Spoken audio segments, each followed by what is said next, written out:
დილამშვიდობისა. ეს საქართველოს პირველი არხია, თქვენ უყურებთ გადაცემას პირადი ექიმი მარი მალაზონია ჟესტურ ენაზე თარგმანით. ჩვენ ადამიანზე ვსაუბრობთ, ადამიანი, რომელიც ყველაზე მნიშვნელოვანი ღირებულებაა ნებისმიერ საზოგადოებაში და ადამიანი, რომელიც არის ინტელექტუალური არსება. ამიტომ არავის უკვირს თუ დღევანდელი ჩვენი სიახლის ბლოკი იქნება პრაქტიკულად კითხვა და კითხვაზე პასუხის მცდელობა, რომელიც ხელოვნურ ინტელექტს უკავშირდება. არის თუ არა გარდაუვალი ხელოვნური ინტელექტის ჰალუცინაციები.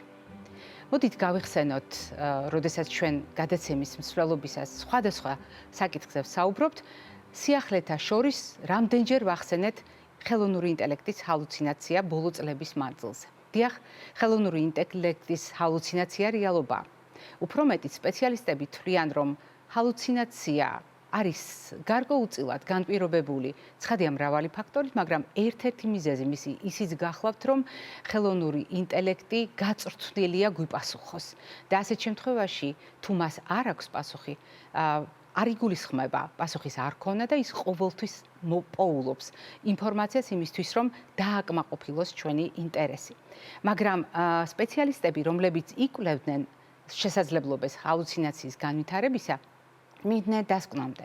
ხელოვნური ინტელექტის ამ თავისებურების შესაფასებლად ჯორჯიის ტექნოლოგიური ინსტიტუტის და OpenAI-ის სპეციალისტებმა შეაფასეს რეალობა და მათ იპოვეს პასუხი კითხვაზე, გარდაუვალია თუ არა ჰალუცინაცია ხელოვნური ინტელექტისა.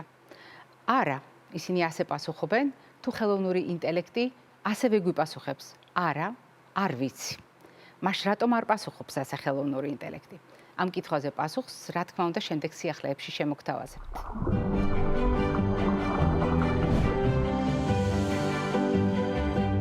მოგეხსენებათ ჩვენს გადაცემას საკმაოდ დიდი არმია ყავს სოციალურ ქსელში მომხმარებლების და სწორედ ეს გვაძლევს საფუძველს იმისა, რომ ჩვენ სხვადასხვა ფორმით ვითანამშრომლოთ იმ საზოგადოებასთან, რომელიც არა ტელეეკრანით, არამედ სოციალური ქსელით გვადევნებს თვალყურს. ძალიან მნიშვნელოვანი აღმოჩნდა ეს ურთიერთობა სხვადასხვა თემასთან დაკავშირებით და დღევანდელი კითხვა, რომელიც მათთვის ჩვენ დავსვით, აღმოჩნდა საკმაოდ საინტერესო თავად სოციალური ქსელების მომხმარებლებისათვის. მოდით შევავლოთ თვალი იმ დიაგრამას, რომელიც ასახავს ჩვენ მიერ დასმულ კითხვაზე პასუხებს. და მეც თქვენთან ერთად შევხედავ ამას და როდესაც ჩვენ საუბრობთ მაგალითად, როგორ გამოიყურება გამოკითხვის შედეგები, მე გაგახსენეთ უპირველეს ყოვლისა კითხვას. ჩვენ ვკითხეთ საზოგადოებას, როგორ თვლიან ისინი, მაგალითად ხელოვნური ინტელექტი მიაჩნიათ თუ არა საფრთხეთ ადამიანისთვის და როგორც გამოკითხვის შედეგებმა აჩვენა, თანაბრად გადანაწილდა პასუხები არა და კი, ანუ თანაბრად 21% ორივე შემთხვევაში იმ ადამიანებისა ასე გასცემს პასუხს, ვინც თვლის, რომ ან ნამდვილად საფრთხეს უქმნის ხელოვნური ინტელექტი ადამიანის მომავალს და მეორე 21% ეს არის კატეგორიულად, ვინც თვლის, რომ არანაირ საფრთხეს არ წარმოადგენს ხელოვნური ინტელექტი ჩვენთვის.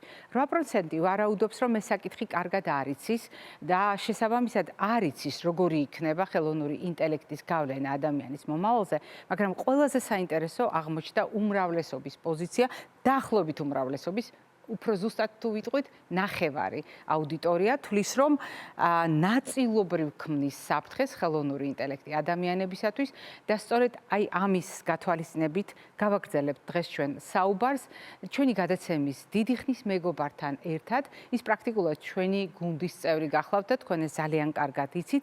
ფსიქოლოგი პროფესორი ზურა მხეიძე შემომიერთდება ახლა. ზურა, დილამშვიდობისა, მობრძანდით. დაბრძანდით და დილამშვიდობისა ზურა.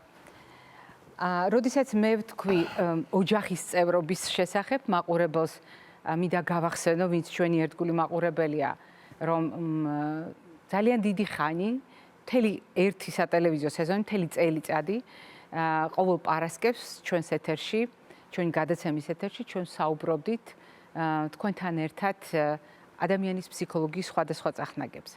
და მას შემდეგ ჩვენ ურთიერთობა არ გაგვიწყდია და სხვადასხვა საკითხთან დაკავშირებით ხვდებით ერთმანეთს. ერთ-ერთი ყველაზე საჭიროებო საკითხი აღმოჩნდა თანამედროვე ადამიანისთვის, როგორი იქნება ჩემი მომავალი.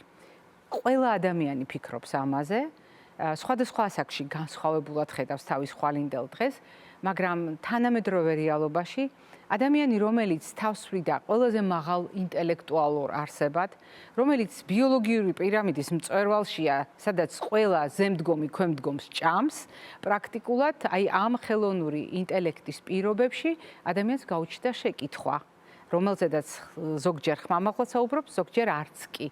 დარჩება კი ის კონკურენტუნარიანი და როგორ იქნება ადამიანი ხელოვნური ინტელექტის სამყაროში. რეალურად ფაქტობრივად უკვე ხელოვნური ინტელექტის ჩართულობას გულისხმობს. ჩვენ არ ვლაპარაკობთ შორეულ მომავალზე, ჩვენ ვლაპარაკობთ რეალობაზე, რომელიც უკვე დადგა. უბრალოდ ჩვენ ვლაპარაკობთ მოვლენათა განვითარების პერსპექტივაზე. პრაქტიკულად როგორ უნდა წარმოვიდგინოთ ადამიანის როლი და ადამიანი შეშინებული, დამფრთხარი, უსუსური თუ თამამი ახალი ფუნქციების მქონე და ასე შემდეგ.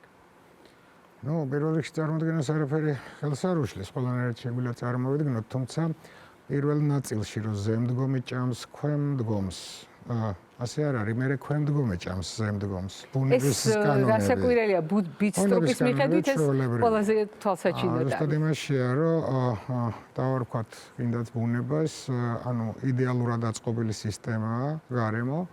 და იქ ძირითადი კომპონენტი ბალანსია. და იქ სადაც ბალანსი ირღვევა, იქ იწყება უბედურებები, ხოლმე, ასე ვთქვათ, ხო? თუ ეს ადამიანი არ დაარღვევს ბალანსს თავის შექმნილ პროდუქტსა და ადამიანებს შორის ამ ბალანსს დაიცავს, მაშინ ეს საშიშროებას არ წარმოადგენს. მაგრამ ყოველ შემთხვევაში ესეთი ტენდენციაა, რომ ადამიანს უყვარს, ასე ვთქვათ, ყველაფერში ბალანსის დარღვევა. ახლა ჩვენ ადრე გადაცემებშიც საუბრობდით იმაზე, რომ ასე ვთქვათ, მაგალითად ჯანმრთელობის საკითხებზე, ხო, იმუნური სისტემა საჭიროებს ვარჯიშს, რაც უფრო გავარჯიშებული ხარ, მით უფრო ძლიერი გაქვს იმუნური სისტემა, ხო? კუნთებიც იგივეს აკეთებს, ასე ვთქვათ. უბრალოდ ადამიანები არ ფიქრობენ, რომ აზროვნების პროცესიც იგივეა, როცა რაღაცა არ მუშაობს და არ გჭირდება, ის ატროფირდება, ანუ ფუნქციას კარგავს. ანუ აზროვნების წრწნა არის. რა თქმა უნდა, აზროვნების მიდის და თუ მივყვებით ქრონოლოგიურად, ჯერ ადამიანმა გადააბარა რაღაცის მექანიკური კეთება რობოტებს. შემდეგ მეხსიერება გადააბარა და დაგროვება ელექტრონულ მოწყობილობებს და Google-ს და ასე შემდეგ საძიებო სისტემა. ანუ დაგროვება მე არ მჭირდება ინფორმაციის თვითონ გროვდება სადღაც, მექანიკური მუშაობა არ მჭირდება, იმიტომ რომ რაღაც რობოტი აკეთებს და ახლა მე ვედით მესამე ეტაპზე, რომ აზროვნების გადაბარება ხდება. და თუ ესეც ძალიან საფრთხო ზღვარია. ნუ ახლა აზროვნებაც თუ გადავაბარეთ, რა დაგვრჩება გადასარაპარებელი, ხო? ამ ხრივ აი ეს ხალხი ვინც ამბობს რომ რაღაც საფრთხეს წარმოადგენს, სწორია, იმიტომ რომ როგორც ხედავთ რაღაცა გაკეთებული ცხოვრების გაუმჯობესებისათვის, ანუ რაღაც რესურს ქმნის ჯერ ადამიანი და მე თვითონ იმ რესურსის ის რესურსი ხდება ადამიანის მომხმარებელი. მარტივი ფორმულა, ფული გჭირდება იმისთვის, რომ კარგად იყო და მე ფულისთვის კარგა იმას, რომ კარგად იყო ცხოვრებას, ხო ადამიანი? ხო და ესეა ხოლმე, მე რესურსი თვითონ უბრალოდ ხდება მთავარი და ცხოვრება გადადის მეორე ადგილას. ეს საშუალება არის და ეხლაც შეიმჩნევა პრინციპში, იმიტომ რომ არაჩვეულებრივი მიღწევა ხელოვნური ინტელექტი მოძიების საკითხებში, დაუშვათ რამდენი დრო უნდა გვეხარჯა ჩვენ რაღაცა რომ გვეპოვა და მოგვეძებნა რაღაცის ანალიზის თვალსაზრისით, მაგრამ მე რამდენადაც ჩემთვის ცნობილია ადამიანებმა ხელოვნური ინტელექტი გაიხადეს მეგობრებად. დიახ. ფსიქოთერაპევტებად. მეტიც ეკითხებიან ყველაფერს. ანუ იმას კი არა რაღაც რთულ ამოცანაში დახმარება ნახოს, ხო? რა არის ამაში საფრთხე ზურა?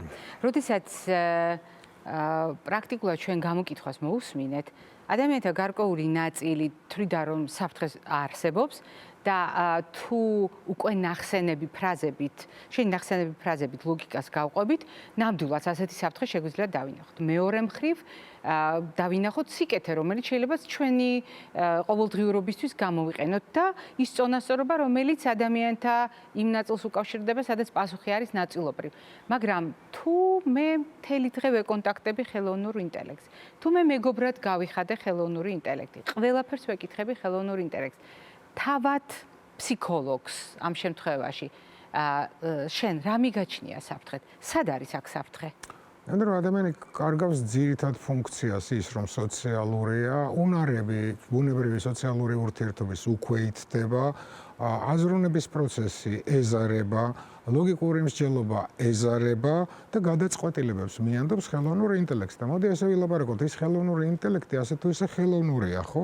და ჯერ საწყის ეტაპზე ეს შეიძლება მართლა თვითონ იცით რომ სწავლობს ეს ხელოვნური ინტელექტი, ხო, მაგრამ თეორიულად ხო შეიძლება დაუშვათ, რომ მისი მართვაც შეიძლება და მე თქვენ მიიღებთ იმ პასუხს კი არა, რა პასუხიც უნდა მიგეღოთ, არამედ ვიღაცას რა პასუხიც აწყობს რომ მიიღოთ.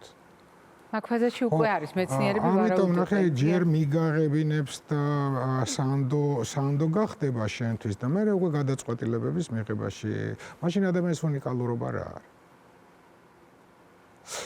მაშინ ამას წინათ იყო რაღაც გავაკეთე, არა სამეცნიერო რაღაც ისეთი, მთხოვა ერთმა ადამიანმა და მე ვეცი ამას ნახე მეთქია, ხელოვნურ ინტელექტს საუბარ.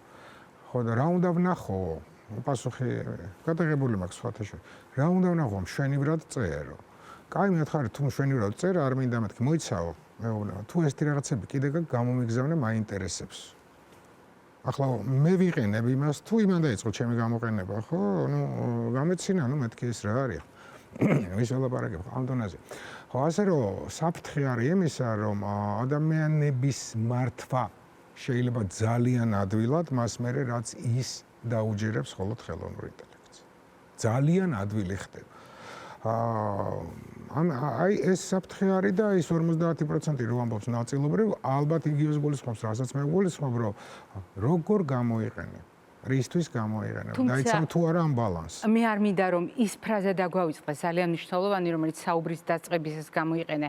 აზროვნების გადაბარების თემა ძალიან მნიშვნელოვანი ზღვარი.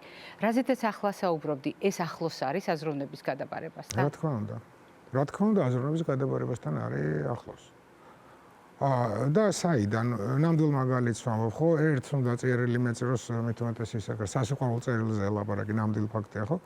არიც ის რა მიწეროს და დააწერინა ხელოვნურ ინტელექტს. და ვინც მიიღო, იმან არ იცოდა პასუხი რა დაეწერა და დააწერინა ხელოვნურ ინტელექტს და რა კაი ურთიერთობა გამოდეს, ხო, ხელოვნური ინტელექტები ესაუბრებიან და მე რას ვაკეთებ? ანუ ნახე, რა სიამოვნებაც არის ადამიანობა, იმას კარგა. ადამიანებში რაც დევს, ძირითადად მოხელე იმას კარგა და გადადიხარ როგორც ინსტრუმენტად, მომხმარებელ ტიპად. და ამ შემთხვევაში მომხმარებელი ხარ, მეტი უკვე არაფერი შენ არ შეგელებ. და ამ შემთხვევაში აი რაც ბრძანე, გამოდის ეს მაგალითი, მე წარმოვიდგინე რომ შემდეგ ადამიანი აი ამ ინტელექტს და ხელოვნურ ინტელექტს და კომუნიკაციის შედეგს იმკის, ანუ ფაქტის წინაშე დგება ამ შედეგით. თვითონ ამგვარად არის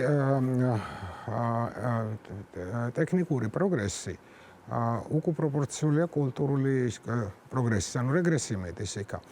სოციალური ურთიერთობები, მჭიდრო სოციალური ურთიერთობები იყო, როცა ადამიანს მეორე ადამიანი ჭირდებოდა. სოფელში რატო არის ეხლაც რო ჩავდივარ, რომ ნამდვილ სოფელში იმას არ გულწრფელია, შუქნიშნებიან და რაღაც. სულ მოვიწყდება გამარჯვების თქმა, არ ვიცნობ იქ ხალხს, მაგრამ იქ ხო იცით რომ ესე არ აღიქვავენ, ხო, შემოხვედი? იქ ურთიერთობები, იმიტომ იყო რომ მეზობელს ხანძარი რო გაუჩნდებოდა, მე ვეხმარებოდი, იმიტომ რომ შეიძლება მე გამშენოდა ხანძარი. ამიტომ ეს ურთიერთობები ანგარებიანი იყო. იცით რა, ყველა ურთიერთობა ფუნქციურია. თქვენ არავისთან არ ურთიერთობთ, ვინც არ გჭირდებათ. ცუდად ჟღერს, მაგრამ ესეა, მეგობრები. საშილად ჟღერს, ურა, ცუდად კი არა, საშილად. მაგრამ უყურე, აი მეგობრები შეიძლება ერთთან მეგობრობდეთ, იმიტომ რომ კარგად ღერის და დაყავს, იმიტომ რომ კაი დრო გავატაროთ. მეორესთან იმიტომ რომ აზრი მოეკითხება, მიხდით? მესამე მაგალითად რომელიც ცუცუთ ხასიათზე და ცუდად არის, მე უკვე ნახე ის აღარ მიყვავს მე და თქვენ მეგობრებთ, რომ იმის თავი არა გვაქვს ახლა გვინდათ რომ ანუ ფუნქციურია ყველა ვარიანტი. კი, ცუდად ჟღერს, მაგრამ სხვანაირად შეიძლება არის დროებითი მეგობრები, მაგალითად სამსახურიდან ერთად გავდივართ, ერთი გზა გვაქვს. და ყოველდღე ერთად ვარ და კარგად ვართ და მე სხვა სამსახურში გადავიდა ადამიანი კი არის უჩხუბიათ, მაგრამ დაშორენ, ფუნქცია ამოიწურა, დაშორდა, ასე რომ ვიცი რომ ცუდად ჟღერს, მაგრამ ასე. უნდა ვთქვა, რომ საშილაძღეს ძალიან ცუდად ახსაქმელია და მით უფრო გასააზრებელი, როდესაც დაფიქრდები, რომ შენ ხარ ამ გვარი ურთიერთობების ნაწილი ყოველდღიურად და ყოველწუთიურად. ზურა, მოდი ვიდრე გავაგრძელებთ საუბარს, კიდევ ერთი გამოკითხვა უნდა ვნახოთ და მოვისმინოთ, არც მე ვიცი ამ გამოკითხვის შედეგები. ქრისტიშანავამ ჩაატარა ეს გამოკითხვა, ქუჩაში ადამიანებს დაუსვა ეს შეკითხვა და მოდი ერთად ვნახოთ და მოვისმინოთ. კი ბატონო. ფიქრობ თუ არა რომ ხელოვნური ინტელექტი საფრთხეს შეუქმნის ადამიანის მომავალს? არა, არ საფრთხეს არ შეუქმნის და არანაირად არ ჩანასწორს, პირიქით ძალიან კარგი ხელსაწყო იქნება და გაგვიმარტივებს ცხოვრებას, ისე როგორც ნებისმიერი სხვა გამოგონებულმა ინსტრუმენტებმა გაგვიმარტივებს ცხოვრება. აი, არ ვიცი, მაგრამ არ მგონია როგორ უნდა შეუქმნას საფრთხე ადამიანის მომავალს. ურთულესი კითხვა. მე სადაც გამოვიყენე ხელოვნური ინტელექტი, იქ მე ვერ მაჯობა მან. პირდაპირ ვიტყვი, დავიჭირე ბევრ შეცდომებში, ისტორიკოსი ვარ სპეციალობით და ძალიან და ესე იგი ჩემთვის ძალიან უპერსპექტივო გამოდგა მისი გამოყენება. ახლა მე არ ვიცი სხვა მიმართულებით რას აკეთებს ეს ხელოვნური ინტელექტი იგივე მედიცინის მიმართულებით, რამდენად მოქმედებს გონებაზე. ამაზე ვერაფერს ვერ ვიტყვი, ასე რომ მე მაინც ჯერჯერა ადამიანის ასე ვთქვათ ზებუნებრივი ძალის. მე ფიქრობ რომ არ უნდა იყოს გამოყენებული ხელოვნური ინტელექტი ყველაფერში, მაგრამ სამწუხაროდ უკვე იქითკენ მიდის ყველაფერი, რომ ჩაანაცვლა წიგნიც, განათლებაც და ეგ ძალიან ცუდია ჩემი აზრით. მე პირადად ვერ ვარკვევ რომელია რეალური და რომელია ხელოვნური. იმდენად გავს ეს ხელოვნური რეალურს.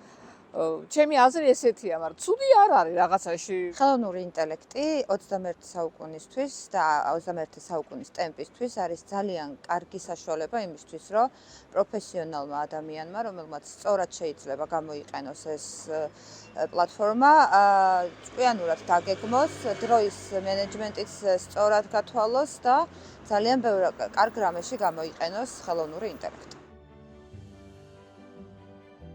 ჩვენ დავაღიაროთ, რომ პრაქტიკულად ქუჩაში ჩატარებული გამოკითხვა, სურათი ძალიან ჰგავს სოციალურ მედიაში ჩატარებულ გამოკითხვას, იმიტომ რომ აქაც ასეთივეა პოზიცია, ნაწილი თვლის, რომ არანაირ საფრთხეს არ წარმოადგენს, ნაწილი თვლის, რომ ნამდვილად დიდი საფრთხეა, ნაწილი და დამოკიდებულება სრულიად ლოგიკურია, თვლის, რომ პრაქტიკულია, გამოყენებადია მისი მახასიათებლების გათვალისწინებით.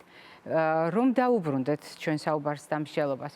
როგორი უნდა იყოს ადამიანი ხელოვნური ინტელექტის ეპოქაში? უბრალოდ, როგორი უნდა იყოს ადამიანის დამოკიდებულება ხელოვნური ინტელექტის ეპოქაში, რომ როდესაც საუბრის დასაწყისში ახსენე ზღვრები, ფუნქციები, გადაბარებები არ აღმოჩნდეს იმ რეალობაში, როდესაც ადამიანი თავისი აზროვნების გადაბარების არა მარტო საფრთხეს იგრძნობს, ან ამ პროცესში აღმოჩნდება, არამედ რეალობად იქცევა თავისი აზროვნების გადაბარება. რა უნდა გააკეთოს ადამიანმა? ცოტა უხერხულია, არც მომწონს ასეთი კონსტრუქცია რა უნდა გააკეთოს. ანუ როგორ უნდა ვიცხოვროთ? როგორები უნდა ვიყოთ, რომ ჩვენ დიახ გამოვიყენოთ სახლის დასალაგებლად, გამოვიყენოთ კონკრეტული ამოცანების შესასრულებლად, გარკვეული მექანიკური ჩანაცვლება ზოგიერთი ფუნქციისა მოხდეს, მაგრამ არ გადავაბოროთ აზროვნება.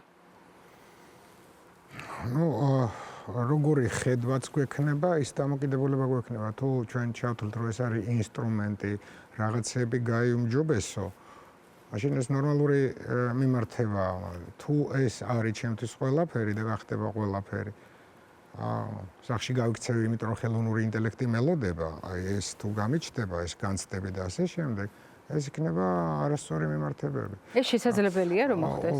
და რა ეს ფილმიც არის სხვათა შორის. მხატვრული ფილმი, დიახ. ფილმიც არის დამოკიდებული. მეგობარები რო ყავთ ხელოვნური ინტელექტით და ეს თბილისის აქ საქართველოში ხდება და სახელები რო დაარქვეს და ელაპარაკები.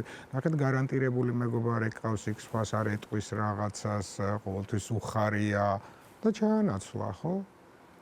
ყავთ, უკვე არის. ეს უკვე ნიშნავს, რომ ადამიანი იზოლირებული ხდება. მე წერანს თქვი, რომ მაგის საშიშროება, რადგან საჭიროებები აღარ არის, ერთმანეთის საჭიროებები, ხო? იქ ხანძარი ვახსენე და ახლა სახანძროა, იმას უნდა ჩაეკრო. ამიტომ ნახე, იტალიური ეზოდან გავედავით ბაქნის სისტემაზე, ბაქნის სისტემიდან რკინის კარებზე და ახლა სადარბაზოში ან იცნობენ, ან არ იცნობენ ერთმანეთს მეზობლები. როცა ყველას იცნობდა, ხო? იგივე ხდება, მე რო სწავლობდი უნივერსიტეტში, არა მარტო ჩემ ჯგუფელებს ვიცნობდი, პარალელურ ყველა ჯგუფელს. და არა მარტო საკუთარ ფაკულტეტზე, სხვა არა, საკუთარ ფაკულტეტებზე. ფაკულტეტზე, ხო და გვერდზე ფაკულტეტზე ვამბობ, ხო, ეხლა ესენი თავის ჯგუფში ეს არის, ხო? აი ეს ამის ჩანაცვლებები ხდება და ეს ადამიანი ხდება როგორ? წარმოიდგინეთ, ადამიანი და რაღაცა სისტემა. და მეტი არავინ არ იქნება, ხო?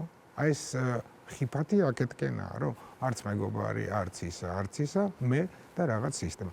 ანუ მომხმარებელი ვხდები. და მეტი არ. ახლა ვის მოწონს, თუ მოწონთ ესე, ვისაც მოწონს, ნუ შეიძლება არც იფიქროს, რომ ეს საფრთხეა, ხო? მაგრამ რეალური რაც ადამიანს შეუქმნია, გინდა ხელოვნების საკითხებში, გინდა რაღაცა, რა ფასეულობაც ქონდა, იმ ფასეულობას დაკარგავს. იმიტომ რომ ბალანსი დაარღვევს მაგას ვამბობ. ბალანსი არის ინსტრუმენტსა და რეალურ ცხოვრებას შორის, ანუ ის ჩაანაცვლო იმ ცხოვრებით, რა ცხოვრებაც უნდა გქონოდა. ხო და ამიტომ არის რომ ეგრე უთოც შეიძლება სახიფათო იყოს, გააჩნია როგორ გამოიყენებ, ხო? ამაზეა საუბარი. ხო და ინსტრუმენტია რა და აი რამდენად შენ ჩართავ და შეუშვებ შენ ცხოვრებაში და რამდენად თრინად ჩაანაცვლებ. უბრალოდ მე ცოტა უფრო სხვა საფრთხეს ვხედავ. აზროვნება დაეზარებათ ამათ.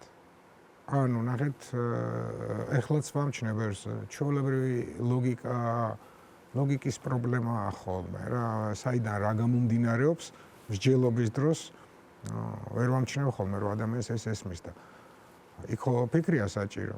ხელოვნურ ინტელექტთან არ არის ფიქრი საჭირო. ნუ ერთადერთი ფიქრი რაც გაქვს, ხო, კითხვა კი უნდა მოიფიქრო. თუმცა ახლა გაჩნდა იდეა, რომ კითხვა ერთ ინტელექტს მოვაფიქრებინოთ, როგორ შევთავაზოთ, მერე ეს მეორე ინტელექტს. სხვათა შორის არის ასეთი იდეაც. ტექნოლოგიის სპეციალისტების მხრიდან შემოთავაზებული.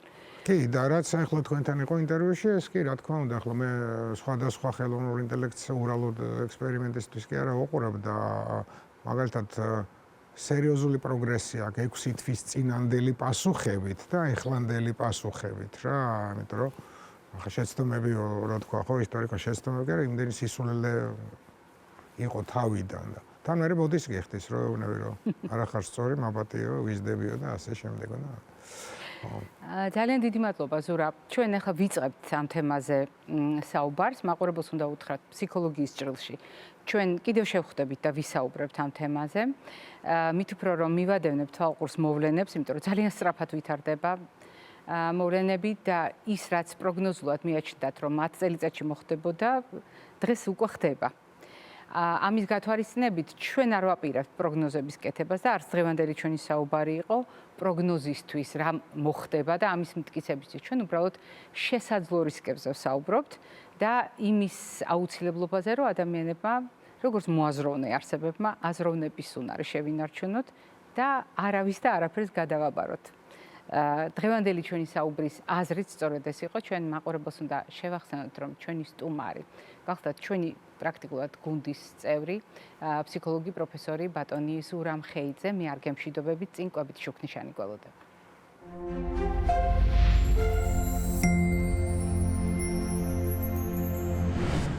როდესაც კვებით შუქნიშანზე ვსაუბრობთ, ჩვენ ვცდილობთ კონკრეტულ თემას მივუსადაგოთ კვებითი რეკომენდაციები. თქვენთვის ახალი არ არის, ისევე როგორც თქვენთვის ახალი არ არის თეფში, ჩემს უკან ეკრანზე.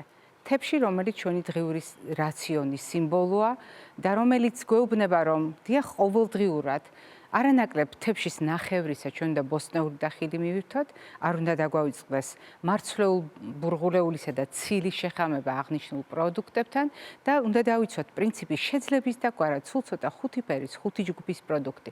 კიდევ უფრო უკეთესი არჩევანი იქნება გამოვიყენოთ ცისარტყელა თებშზე.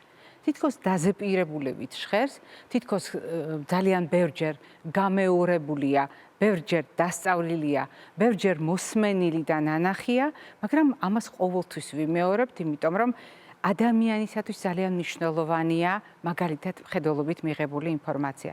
ჩვენი ინფორმაციის 90%-ზე მეტი დაახლოებით არის სწორედ მხედველობითი სიგნალებით გაანალიზებული, უბრალოდ მიღებული და შემდეგ ამას ძალიან მნიშვნელოვან როლს უთმობს ჩვენი ანალიზატორები თავის ტვინში იმისთვის, რომ ინფორმაცია გადაწყვეტილებად ვაქციოთ. ძალიან მნიშვნელოვანია შევეხოთ, ძალიან მნიშვნელოვანია სხვა გრძნობათა ორგანოებით აღვიქვათ ინფორმაცია და ჩამოგვიყალიბდეს შემდეგ ინფორმაციასთან დაკავშირებული ასოციაციები. მაგალითად, რომელია ინფორმაციასთან დაკავშირებული ასოციაცია?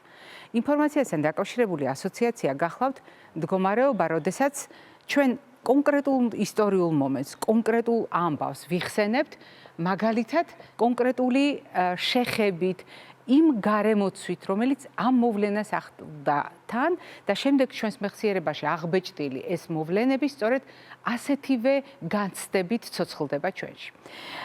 მაგრამ დღევანდელი ჩვენი COVID-ის შუქნიშანი ძალიან განსხვავებულია, თუნდაც იმიტომ, რომ ჩვენ საუბრობთ ადამიანის ინტელექტისა და ხელოვნური ინტელექტის ურთიერთობაზე კვებასთან მიმართებაში.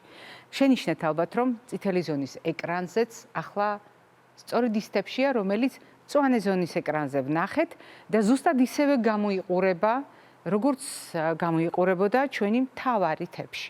პრინციპში გასაკვირი არაფერია, იმიტომ რომ თუ ჩვენ მსგავს დავალებას მივცევთ ხელოვნურ ინტელექტს, ის აუცილებლად თებშზე პასუხად, სწორედ ამ თებშს ამოაგდებს, რომელიც 2011 წლიდან არის კვების მოდელის სიმბოლო. რა თქმა უნდა, შეგვიძლია დამაზუსტებელი სიტყვებიც გამოვიყენოთ და ასეთ შემთხვევაში თებშების მრავალფეროვნებაც გამოვიყენოთ. მათ შორის არა მხოლოდ ეს თებში, არამედ ჰარვარდის თებში, ტაილანდური თებში და მრავალი სხვა თებში, რომელიც ჩვენი გადაცემის ერთგულმა მაყურებელმა კარგად იცის, იმიტომ რომ ჩვენი გადაცემის ნაწილია მუდმივად. მაგრამ უნდა გამოვიყენოთ თუ არა ცალსახად ასეთი რეკომენდაციები. ეს კითხვა აქვს ძალიან ბევრ ადამიანს და მე გადავწყვიტე, რომ ეს კითხვა არ დავტოვოთ უპასუხოთ. მით უფრო რომ ჩვენ ლაპარაკობთ 21 საუკუნეში ინსტრუმენტებზე, რომელიც ადამიანის ცხოვრების გაუმჯობესებას უნდა ემსახურებოდეს, ადამიანის კეთილდღეობის გაუმჯობესებას უნდა ემსახურებოდეს და რა თქმა უნდა, ხელოვნურ ინტელექტზე უარისკმას არავინ აპირებს ამ წუთას, ამ გადაცემაში, ჩვენ მხოლოდ მსჯელობთ. დაახლოებით ეს ისევე ჟღერს, რომ ჩვენ მოვისროლოთ მობილური ტელეფონები, უარი ვთქვათ ლიფტებზე, აღარ გამოვიყენოთ თვითმფრინავები, უარი ვთქვათ უნიტაზებზე და დავუბრუნდეთ გამოქვაბულებს. დაახლოებით ასე ჟღერს. მაგრამ ჩვენ ამას არ ვაპირებთ და ეს იმას ნიშნავს, რომ ჩვენ აუცილებლად უნდა ვისაუბროთ ხელოვნური ინტელექტის უსაფრთხო გამოყენებაზე და მაგალითად კვებაში. მივცეთ დავალება და ავაწყობინოთ თუ არა კვება ხელოვნურ ინტელექტს. დავნიშნოთ თუ არა სხვადასხვა რეკომენდაციები მხოლოდ ხელოვნური ინტელექტის იმედად. აღმოჩნდა, რომ ასეთი მცდელობა მედიცინაში არსებობდა და ჯერ კიდევ არსებობს სხვადასხვა მიმართულებით ძალიან ეფექტიანად გამოყენებული. მაგრამ შეიძლება თუ არა ეს მეთოდი საყოველთაო მიდგომად იქცეს, ჯერ ამ მიდგომისგან შორს ვართ. რატომ? იმიტომ რომ ხელოვნური ინტელექტის შემთხვევაში, გარდა გადაცემის დასაწყისში სიახლეში მოსმენილი ჰალუცინაციებისა, გასათვალისწინებელია ხელოვნური ინტელექტის მაამებლობა. რას ნიშნავს? ეს არის თვისება, რომელზედაც ბევრ საუბრობენ სპეციალისტები. მე ქართულ თარგმანს გთავაზობთ და სწორედ ასე ვთარგმნე მაამებლობა, ანუ ჩვენი სურვილების და ჩვენი ინტერესის შესაბამისი პასუხების მოძიება და შემოთავაზება. შეიძლება ეს შეცდომაში შემყვანი აღმოჩნდეს, რა თქმა უნდა, შეიძლება იყოს. ამიტომ დღეს მეცნიერები იყოფიან ჯგუფებად და მედიკოსებს განსაკუთრებული პოზიცია აქვთ. მედიკოსები თვლიან, ხელოვნური ინტელექტის გამოყენება აუცილებელია, არათუ შესაძლებელია სხვადასხვა შემთხვევაში, მათ შორის კვების დარეგულირებისას, მათ შორის კვების მოდელის ჩამოყალიბებისას. მაგრამ ხელოვნურ ინტელექტს უნდა ვანდოთ ბოლომდე ყველაფერი. მივცეთ დავალება, ამიწყოს დიეტა, შემიდგინოს დღიური რაციონი. ასეთი ბრძანება შეიძლება მისცეს ხელოვნურ ინტელექტს მხოლოდ სპეციალისტმა, რომელსაც აქვს ღრმა ცოდნა და შეუძლია შეაფასო როგორც სიკეთე, ასევე მცდარი ინფორმაცია, რომელსაც ხელოვნური ინტელექტი პასუხად შესთავაზებს. ამ გამიჯვნისას სპეციალისტს აქვს სამარჯვები. აქვს მსგავსი სამარჯვები ფართო საზოგადოებას. სამწუხაროდ შეიძლება აღმოჩნდეს საფრთხის ქვეშ ასეთი გადაწყვეტილება, რატომ? იმიტომ რომ თუ ხელოვნური ინტელექტი საკუთარი პოზიციის არგუმენტირებისთვის გამოიყენებს მაგალითად სოციალურ მედიაში გაფანტულ ინფორმაციას ამა თუ დიეტის შესახებ, თქვენ აღმოჩნდებით ჩიხში, რადგან ეს ინფორმაცია საკმაოდ დამაჯერებლად გამოიყურება, საკმაოდ დამაჯერებლად ჟღერს, მაგრამ არ არის დამაჯერებელი თავისი სასიკეთო გავლენით ადამიანისათვის, რომელმაც არ იცის კრიტიკულად როგორ შეაფასოს ეს ინფორმაცია და შეუძლია სრულად უკრიტიკოთ, დაუფიქრებლად, ბოლომდე ნდობით გამოიყენოს თავის რეალურ ცხოვრებაში. რას ნიშნავს დღევანდელი ჩემი კვებითი ბლოგი? ნიშნავს თუ არა იმას, კვებითი შუქნიშანი, რომ ჩვენ უარს ვამბობთ ხელოვნურ ინტელექტზე. მე კიდევ ერთხელ უბრუნდები ამ ფრაზას. რა თქმა უნდა, არა. არ გამოვიყენოთ კვებაში, კვების მოდელების აწყობისას ხელოვნური ინტელექტი. უნდა გამოვიყენოთ და აუცილებლად გამოვიყენებთ და ვისწავლით ფართო საზოგადოებას ამის გაკეთებას, როგორც ამას ვაკეთებთ მაგალითად პროფესიონალები. ნაბიჯ რისკების გათვალისწინებით. მაგრამ ვენდოთ თუ არა იმ ხელოვნურ ინტელექტს, რომელსაც ახასიათებს ჰალუცინაციები. ვენდოთ იმ ხელოვნურ ინტელექტს, რომელსაც შეუძლია მაგალითად არგუმენტის დასტურად ყალბი წყაროების გრძელი ნუსხა შემოგთავაზოთ. ვენდოთ ხელოვნურ ინტელექტს ცალსახად და ბრმად, მაშინ, როდესაც ჩვენ მხოლოდ საამებლად გვთავაზობს ჩვენთვის სასურველ პასუხს. ალბათ არა.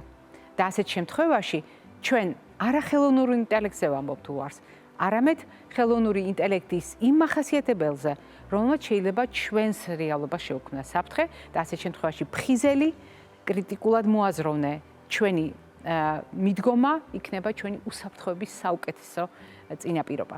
მე დღეს ამით გემშვიდობებით და რასაკვირველია ჯანმრთელობას და დღეგრძელობას გისურვებთ.